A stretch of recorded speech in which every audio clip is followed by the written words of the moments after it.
I am so sorry, Tori. No sooner have I stepped foot in the room than Bej is running up to me, wrapping his arms around me. I almost can't believe that he's taller than me now, and I just hug him back tightly, craving at least the smallest bit of human connection. Myriad had told me that Virginia, Jacob, and Minnie had headed back to class, but graduation was suddenly the last thing on my mind. I probably should have told Professor Potsdam that I was dropping out of school, but then again, she could probably assume that I wouldn't be back.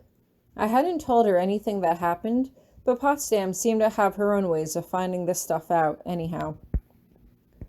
How are you feeling? Melody asks as Bej leads me into a chair in the parlor. I think that we might be in the parlor where Aloysius had once tortured me, and the realization of how long ago that was makes me nauseous. I had left that encounter assured of how much Hieronymous loved me. Now, I was beginning to think that he never really loved me at all. I was just a pleasant distraction from how much he missed Violet and nothing more. Did you know this was coming? I asked softly. I saw things in my vision. I saw the house in the other world from his dream. I saw the crow. I saw the golden syrup. I just didn't know enough to connect the dots. I knew something might happen, Melodia admits. You saw what I saw. Understand, Tori, that visions of the future are warnings, not truth. I have ways to ascertain events from the past with more clarity than others can, but no one alive has the ability to predict the future. Are you sure? I ask, not meeting her eyes. I mean, the last time we met, you knew how I felt about Hieronymous. You knew how much I loved him. And yet you still mentioned that I would be a strong contender to marry Bej if anything happened to him. Wait, what? Bej asks blankly, glancing between us. Wait, you asked Tori to marry me? It was a hypothetical, Melodia replies smoothly, not looking at him. I understand this is a difficult time for you right now, Tori. I understand that you think you might have the means to wake him, but you're not sure if you should. Why would you be unsure? Bej asks, clearly not understanding. What's going on? I take a slow breath in and let it out through my nostrils. For some reason, it was easier to tell Bej this than my friends, although maybe I just had more time to process what happened. He's dreaming of the life he would have had with Violet if she hadn't died. They're living in the other world now, with kids and everything. Bej's jaw literally falls open. Wow, is all he can say. His jaw works, but he just shakes his head as he glances back to his mother. And you are certain that he is happy with the altered reality he inhabits? Melodia asks, but I just shrug. I have always had this super weird, irrational jealousy towards Violet, I admit softly. Maybe it's because a part of me could sense that he wasn't over her. He never would talk about her. Maybe a part of me always knew that this is what would happen, even if I didn't know, you know? You said I was part of the old magic. Maybe my intuition was trying to warn me about this all this time, and I just wasn't listening. Your spirit is one with the old magic, but your mind and your body are young, Melodia advises. Like your spells, there are abilities that will continue to grow and manifest within you as you get older, so long as you are open to receiving them. I just nod to myself, and they seem to be waiting for me to make a decision about something. Hieronymous never liked being a Viscount, I say at last. He always wanted to live out a future with Violet. He's happy there. Your captain told me that some people do wake up on their own. When Hieronymous is ready to be with me again, he'll wake up. Until then, I just need to take on the role of both Viscount and Viscountess. If that is your decision, Melodia says softly, and Bej looks back and forth between us. But I thought we were coming to wake him up, Bej argues. Maybe your magic isn't strong enough, Tori, but my mother's magic is. You should at least let her try.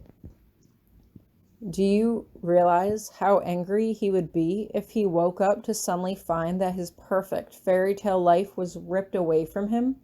I asked quietly. That he had one chance to be with Violet again, and I took it away from him? He'd never forgive me.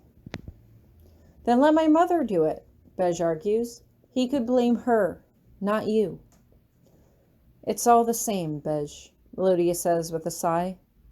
I do not like seeing you this way, Tori. Just know that every living presence can feel your pain right now. We are all sharing in it. That doesn't really make me feel any better, but thank you, I say. I'm not sure how telling me that my pain is making other things feel pain was meant to cheer me up, but Melodia doesn't seem to be trying to make me feel better.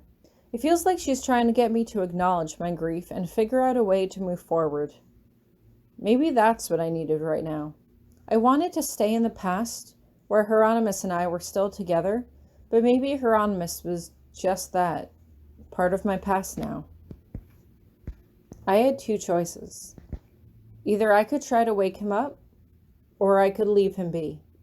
If I was choosing the latter, then I couldn't worry about Hieronymous anymore. I had to figure out what I was going to do. I had to figure out what my future was going to look like without him in it. You have questions, she continues. Tell me what I can help with. I can think of one, I venture. What does a viscount do, exactly? And please, if you can explain it to me in like a sentence, that would be great, because I don't really have the ability to handle deep thinking right now. A viscount's role is to collect taxes and revenues, administer justice, and expel those from the magical community who are deemed to be in severe violation of our rules, Melodia says, and I consider this for a moment. So he's like the judge, jury, and executioner, I ask, and Melodia nods. Okay, I think I can get behind that. So I have to learn about the local tax code of the territories he governs, I'm guessing? So I know how much money I'm supposed to be collecting from people? Melodia nods, and I let out a sigh of aggravation. I had never been interested in tax law. That was an adult thing. And besides, I always had Hieronymous to take care of financial stuff for me. But now Hieronymous wasn't here, and I couldn't keep pretending to be a teenager. I wanted to live this fairy tale life where Hieronymous and I could just travel the world together, and we'd never have to worry about money or responsibilities or anything but each other. But I wasn't special. I wasn't entitled to a problem-free fairy tale life with my lover just because I had almost died or because I had gone through some really deep shit.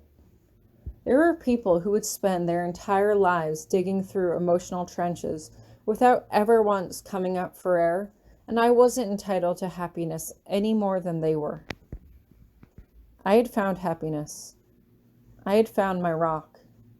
I had Hieronymous, and the best I could do was just be grateful for the times we had together when I was so happy that I felt like my insides were about to burst. Some people live their whole lives without experiencing that happiness, but I had found it, and I should be grateful for the opportunity to have experienced it at all.